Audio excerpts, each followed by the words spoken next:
1700 শতাব্দীর ইউরোপ এক রহস্যের মোড়কে মোড়ানো সৌন্দর্য, যার রূপে মুগ্ধ ছিল সেই সময়ের গোটা ইউরোপ। নাম মার্গারেট থেরেসা। ইতিহাসে তাকে বলা হয় ভেলেজকুয়েজের মিউজ, কিন্তু পর্দার আড়ালে লুকিয়ে ছিল এক রক্তাক্ত সত্য। তিনি শুধু একজন রাজকন্যা ছিলেন না, তিনি ছিলেন ইতিহাসের এক অন্যতম শক্তিশালী রাজবংশ হেভেসবার্গের শেষ উজ্জ্বল নক্ষত্র। কিন্তু এই উজ্জ্বলতাই কি তার জন্য কাল হয়ে দাঁড়িয়েছিল? Today on my channel Dissecting Mirrors, we are going to explore the life of Margaret Theresa. এমন একটা জীবন যা হয়তো কোনো রূপকথার থেকে কম ছিল না। কিন্তু was this fairy tale truly a beautiful dream?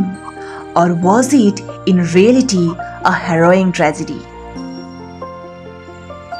1651 সালে স্পেনের রাজপরিবারে জন্ম হয় মার্গারেট থেরেসার। বাবা চতুর্থ ফিলিপ এবং মা মারিয়ানা অফ অস্ট্রিয়া। তবে মার্গারেটের জন্মটাই এমন সময়ে হয়েছিল যখন হেভেসবার্গ রাজপরিবারের মধ্যে চলছিল এক জটিল রাজনৈতিক সমীকরণ। হেভেসবার্গরা তখন ইউরোপের অন্যতম শক্তিশালী রাজবংশ। তাদের মূল লক্ষ্য ছিল তাদের অধিকৃত বিশাল সাম্রাজ্য স্পেন, অস্ট্রিয়া, নেদারল্যান্ডস এবং আমেরিকার উপনিবেশ যেন অন্য কোনো বংশের হাতে চলে না যায়। দে অ্যাকচুয়ালি বিলিভ দ্যাট রাজকীয় রক্ত শুধুমাত্র রাজকীয় রক্তের সাথে মিশলেই সেই সাম্রাজ্যের বৈধতা বজায় থাকে। সেই জন্য তারা বহিরাগতদের সাথে বিয়ে করার চেয়ে নিজেদের আত্মীয়দের মধ্যে বিয়ে করাকেই বেশি নিরাপদ মনে করত। মার্গারেটের মা মারিয়ানা নিজে ছিলেন সম্পর্কে তার স্বামী চতুর্থ ফিলিপের ভাইঝি, এবং তাদের বিয়েটা সম্পূর্ণ রাজনৈতিক কারণেই হয়েছিল। কিন্তু এই রয়্যাল প্রোটোকলের কারণে হেভেসবার্গ রাজপরিবারের মধ্যে নেমে এসেছিল এক চরম জেনেটিক ডিজাস্টার। দীর্ঘস্থায়ী শারীরিক অসুস্থতা, অকাল মৃত্যু, এসব ছিল তাদের পরিবারের নিত্য নৈমিত্তিক বিষয়। মার্গারেটের ভাই রাজা দ্বিতীয় চার্লস এই ইনব্রিডিংয়ের সবচেয়ে ভয়াবহ উদাহরণ ছিলেন। তিনি জন্ম থেকেই শারীরিক ও মানসিকভাবে এতটাই দুর্বল ছিলেন যে তিনি ঠিকমতো কথা বলতে বা খেতে পর্যন্ত পারতেন না। আর এই অদ্ভুত রয়্যাল প্রোটোকলের শিকার হতে হয়েছিল লাস ম্যানিনাসের ভেতরে থাকা সেই মিষ্টি মেয়েটিকে। তাকে ছোটবেলা থেকেই ঠিক করে রাখা হয়েছিল তার নিজের মামা অস্ট্রিয়ার সম্রাট লিওপোল্ড প্রথমকে বিয়ে করার জন্য। এটি ছিল স্প্যানিশ এবং অস্ট্রিয়ান হেভেসবার্গের শক্তির মিলন ঘটানোর একটি রাজনৈতিক অস্ত্র। 1666 সালে মার্গারেটের বিয়ে হয় প্রথম লিওপোল্ডের সাথে।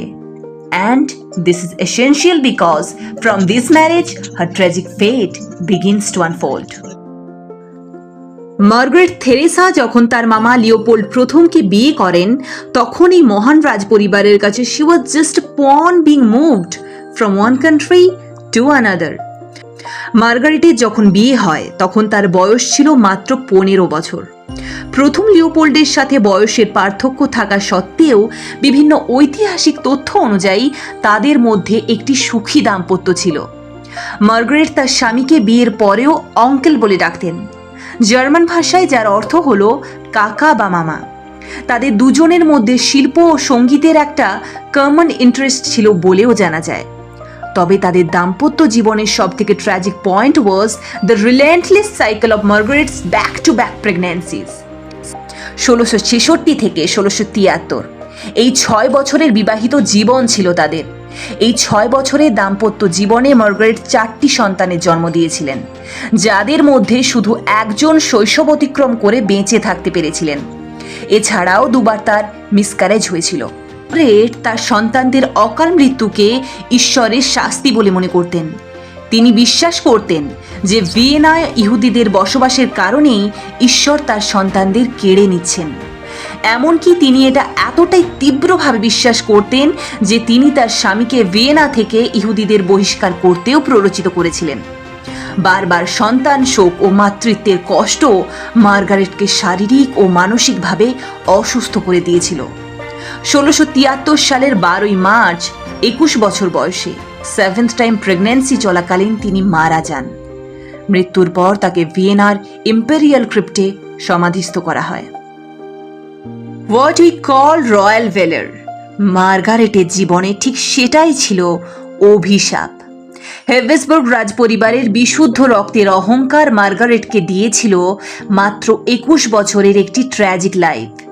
তার মৃত্যুর পর প্রথম লিওপোল্ড খুব দ্রুত দ্বিতীয় বিয়ে করেন, which highlights the vile mentality of the politics of the time, যেখানে নারীদের কেবল একটি বংশ রক্ষাকারী হিসেবে দেখা হতো। 1700 শতকে স্পেনের সবচেয়ে বিখ্যাত পেইন্টার দিয়েগো ভেলেজকুয়েজের তুলির আঁচড় মার্গারেটের জীবন কাহিনীকে ম্লান হয়ে যেতে দেয়নি। দিয়েগো ভেলেজকুয়েজ তিনি কেবল একজন আর্টিস্ট ছিলেন না, তিনি ছিলেন রাজদরবারের অভ্যন্তরীণ জীবনের সাক্ষী। লাস মেরিনাস বা দ্য লেডিজ ইন ওয়েটিং হলো পশ্চিমা শিল্পকলার ইতিহাসের এক অন্যতম মিস্টেরিয়াস অ্যান্ড ফেমাস পেন্টিং। এই বিশাল ক্যানভাসে আমরা দেখি মাঝখানে দাঁড়িয়ে আছে ছোট্ট মার্গারেট, তার চারপাশে তার পরিচারিকা, বামন এবং পোষা কুকুর। কিন্তু খেয়াল করলে দেখবেন ভেলেজকুয়েজ নিজেকেও সেই ছবির এক কোণে দাঁড়িয়ে থাকতে এঁকেছেন। এটি যেন একটি আয়নার মতো, যেখানে তিনি একই সাথে রাজদরবারের জীবনের বাস্তবতা আর শিল্পের সূক্ষ্মতাকে তুলে ধরেছেন। মার্গারেট থেরেসার জীবন থেকে শেখার যে বিষয়টি, সেটি হলো জীবনের চাকচিক্য, ক্ষমতা, সম্পদের বাইরেও there existed a human being, flesh and blood. Her brief life teaches us a profound lesson. সব চাকচিক্য আদতে সুখের হয় না। আজকের এই ভিডিওটি যদি আপনার ভালো লেগে থাকে, then subscribe my channel Dissecting Mirrors and press the bell icon for all upcoming updates. Thank you everyone.